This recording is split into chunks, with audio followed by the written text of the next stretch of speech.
How'd spring go for you? It's great. It's been a lot of fun. It's been some hard work, but overall it's been pretty good. We heard you have an interesting backstory on how you became a long snapper. Yeah, so it's kind of a funny story. My high school head coach, my freshman and sophomore year, actually coached Andy Avalos when he was in high school. But how I became a long snapper, my O-line coach, we needed one for varsity my freshman year, and he pulled me aside and was just like, "Yo, we need somebody to snap. Take this football snap. Let's see how it goes." And obviously it wasn't good, but they thought it was well enough, and I saw it as an avenue to become a collegiate football player. You had never snapped before? Never. I didn't even know long snapping was a thing at that point. How bad was the first one? It's pretty bad. Yeah, I had no idea what I was doing. It's kind of funny. They had me put my legs out as far as I could go just to widen the edges, which is not how you should be snapping at all. But yeah. What did you do in high school? I mean, in terms of high school football, high school sports, what's your background? So I played basketball pretty much my entire life, elementary school, middle school. But I started playing football in 7th grade, 8th grade, I think. What position? In 8th grade, I was a receiver. Okay. And then once I got to high school, they had me playing receiver, O-line, D-line, tight end, kind of bouncing around everywhere. But I also played basketball in high school, and I did swimming as well. Were you a good basketball player? Or? I was decent. I was much better at swimming, which is kind of surprising because I never swam competitively, but I was surfing a lot growing up because my grandma lived close to the beach. And when you finished high school football, what was your main position? When I finished high school football? Your senior year, what was your... Oh, I was playing tight end mainly. Okay. They had me rotating in on D-line if they needed me, but yeah, I was a big tight end guy. No special teams work whatsoever? Well, yeah, long snapping too, yeah. Okay. But other than that, I wasn't on kickoff or kick return or anything. When you mentioned thinking it could be an avenue for college, when did it reach that point with long snapping where you thought you might actually be able to turn that into? It's a great question. It was actually my sophomore year. We were playing a really good team. We were getting blown out, and we had to punt, and ended up snapping it over the punter's head.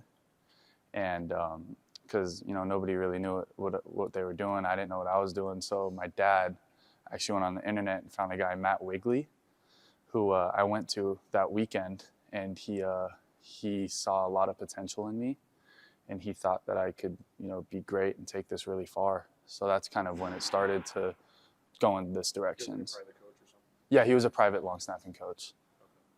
Do you see a career future in your eyes right now? Is that what you're building towards? Yeah, every day I come into the facility and it doesn't matter what it is, meetings, weight room, actually being on the field practicing. I know that every day counts, especially if you want to take this far. So I try and take it as seriously as possible. Do you study it? Look at NFL guys? Oh NFL yeah, guys? yeah. Totally dived into all of that. I had snapped with Matt Orzik.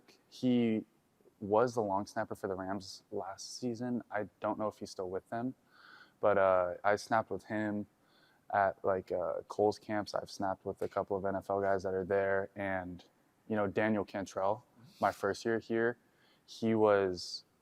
I looked up to him as far as, getting downfield, especially because he was a unit downfield and I wasn't, that good at the time.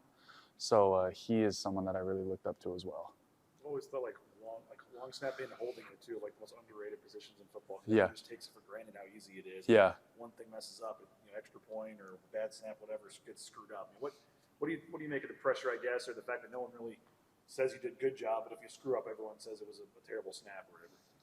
That's a great question. I'm not someone who needs a lot of pride in what I do. I don't need someone patting my back every step of the way. I think it's great that if we do mess up, it comes down so hard because it keeps us accountable, and that's very important. Yeah. You ever done any of those trick shot videos or anything where we see guys snapping soda cans? No, I haven't, but I've thought about it. I've known a couple of snappers that have, gone viral from those, but maybe I should try one. How did the procedure develop last year between you, Jonah, and James? Oh, so are you talking about our relationships? No, just in terms of for a field goal. I know Jonah says that's the most important thing is getting on the same page with you and the holder and all that stuff. Yeah. How did that kind of develop?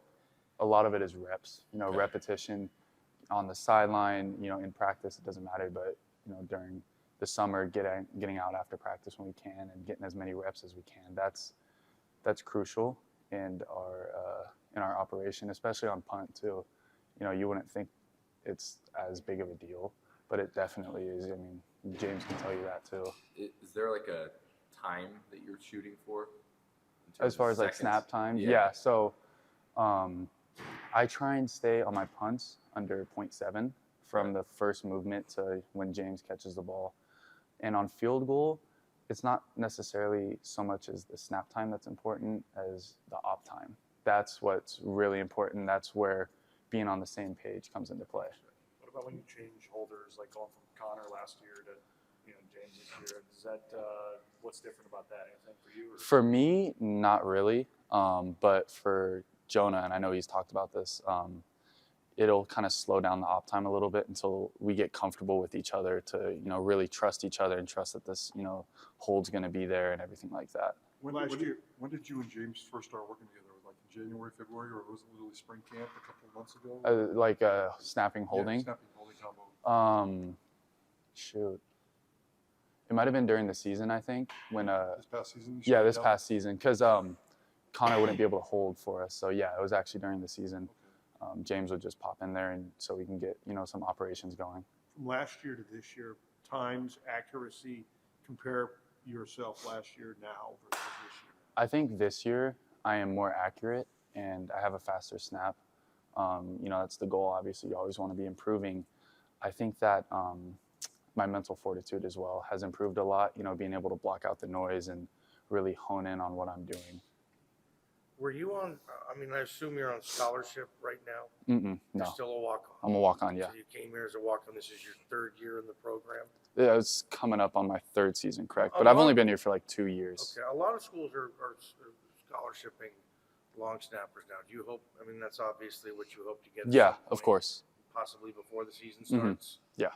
Have they talked to you about that? It's kind of keep working and it's a possibility? Yeah, that's been what it's been. And they want to see how I performed and, if they can trust me. And we're still working through that. And, yeah. How many more years of eligibility? You got 1 or 2 more years? I have 3, actually. Yeah, because I redshirted my first season. Does that include a COVID year? No. Or are we past that? I got here after that.